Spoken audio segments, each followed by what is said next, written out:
Hey folks, welcome to Market Technical Analysis by InTheMoneyStocks.com for December 5th, 2007. Well, the halfway point of the week has come and gone, and we saw a major rally today across the board, and it was just fun. And when I speak about being fun, I mean overall with the trading, with the day trading, with the swing trading, you name it, you did well today if you were long. I mean, that's what it comes down to, basically. Very few stocks were down today. Up volume was very strong. Volume as a whole was not that great, but it was better than yesterday, so we take solace in that, and we enjoy that. And we also note a couple key points on the charts that should be looked at, and we will look at them today to point some stuff out. Now, those of you that have been listening to me over the last couple days, I kept on warning about one more move up expected, and this looks to be the move up. And now I'm not saying to go short by any stretch, or I'm not saying I'm going short, and I'm not. As a matter of fact, I'm not short whatsoever.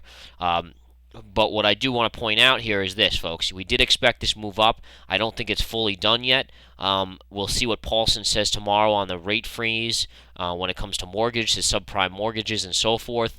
Also, you have the Fed looming next Tuesday, and so it's very important for us not to be stupid about this and say, all right, well, let's jump short in this market, because when you have this much coming up in the next few days to a week, you got to be smart about it and play it smart. So that's what I'm looking to do anyways. I'm looking to stay on the sidelines, let this market come back up. I'll play the day trading, the long positions until right about the Fed meeting. Once the Fed meeting comes on Tuesday, I hope to be mostly in cash. And at that point, I'll make a decision based on where the markets go, based on the Fed, how the market moves on what the Fed does. And we'll base the decisions on that, read the technical charts, and go with that. All right, folks? Let's look at the ES chart. This is the intraday chart. Great move up today, and we had a little volatility involved, although it was a pretty much a straight up move across the board. But later in the afternoon, you'll see what I'm talking about. Early on, you definitely had a move up today, and again, I'm just going to talk a little bit about the market overall. We saw the Dow moving up 196 points, or 1.5%. The Nasdaq was up 46.5 points, or 1.78%, and the S&P 500 was up 22.22 points, or 1.52%. Great move across the board, as I said, and you guys can just see the ES chart. I mean, basically out of the gate today, right around 9 o'clock with that ADP number, and the ADP number basically giving us the momentum, and you can see the spike up here on the futures. And the futures were already trading up going into this number, and they just continued to rally on that. And you can see right here, pretty much all morning we stayed in a decent trend here, and continuing to move up. Eventually you saw a breakout below that trend here, and you can see the channel right here. We were continuing up all day, and notice here the stochastics were getting very, very toppy. It was due for a little pullback, and you can just kind of focus in on the stochastics there. Whenever they're up there that long, and you get that type of angle in a move in a market, eventually you're going to have a pullback. So it is important to keep in mind if you're looking to go long at a point, you don't want to choose this point up here when the stochastics are flatlining on the top, and they've been on the top for so long. You want to wait for them to come back down as a signal or a confirmation signal.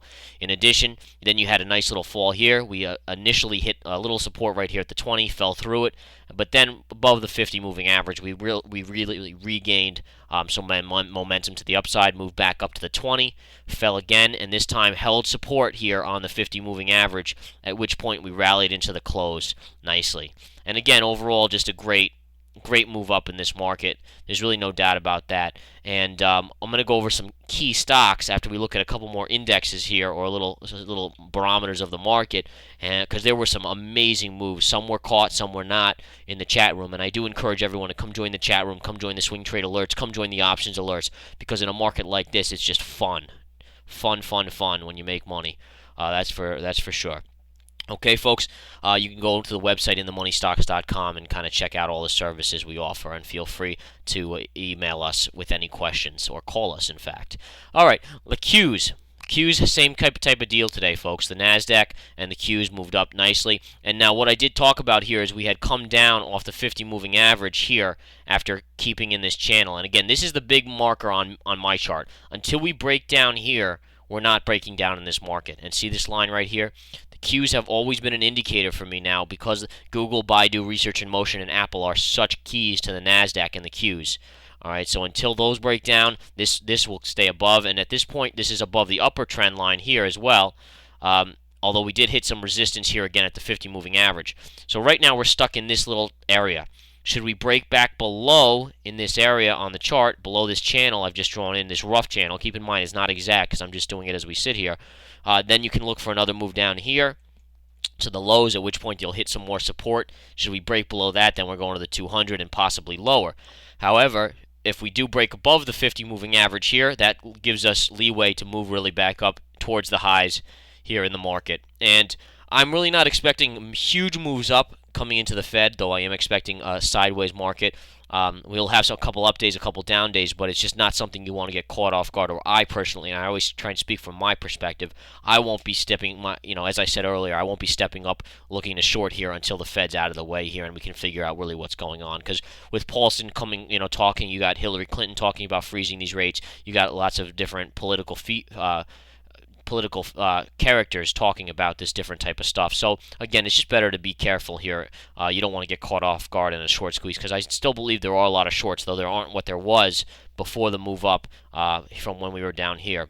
That was an obvious bounce, obviously, in the market, as we called in these videos, and now that we came back down, you have another push up, and it's just a matter of seeing, do we close above this 50 moving average and then confirm that move on the upside, because then we're going to go up here or somewhere, or do we actually come back down in this channel again and play cat and mouse with the 20 moving average right here? Okay, so that's the Qs. Let's look at the SPY. We had come down 3 straight days here, due for the bounce. We had come down right to the 20 moving average on the SPY, which basically mirrors the S&P. And then we had the push up today right into that 200 moving average. Now the question again is, we did close a little bit above it. Do we see another move up tomorrow to this 50 moving average? I think it's very possible. Maybe not tomorrow. I don't know what the market will do day to day here necessarily. I can tell you generally what I believe, and I do think that at some point we will have to touch this 50 moving average here in the next week or so into the Fed. I would be surprised if we didn't, unless we get in some major negative news coming out. So overall, maybe we'll fluctuate here, but maybe trend slightly higher into this Fed meeting. Once the Fed meeting is done, I got no clue, guys. We'll have to reevaluate the technicals, everything that's pointing out.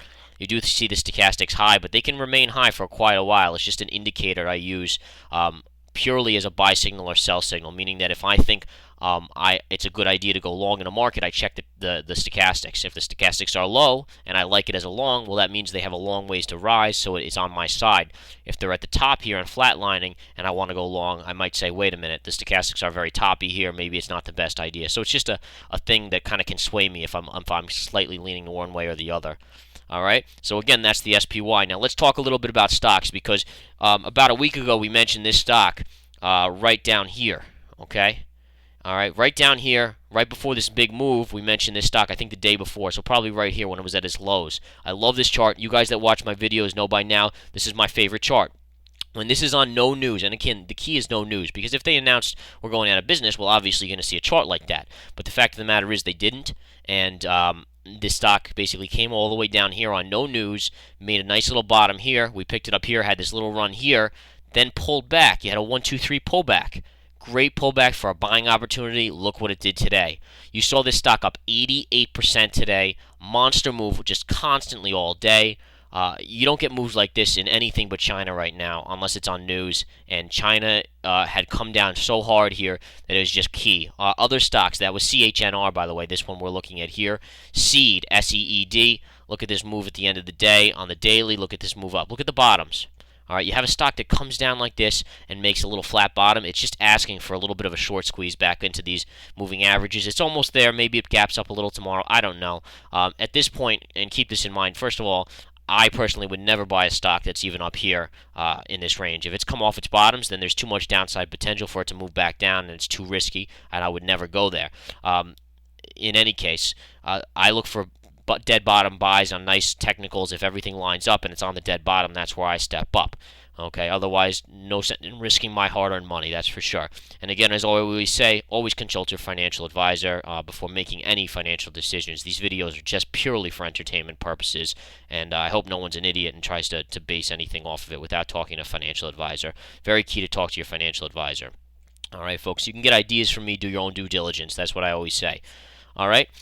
In any case, seed was another one. EFUT. I could go off here. This is the daily chart again on EFUT. You had a nice bottom formation after it came down like this. Look at the move up. You basically had from 16 to actually $14 here. Now it's back to $20 and change.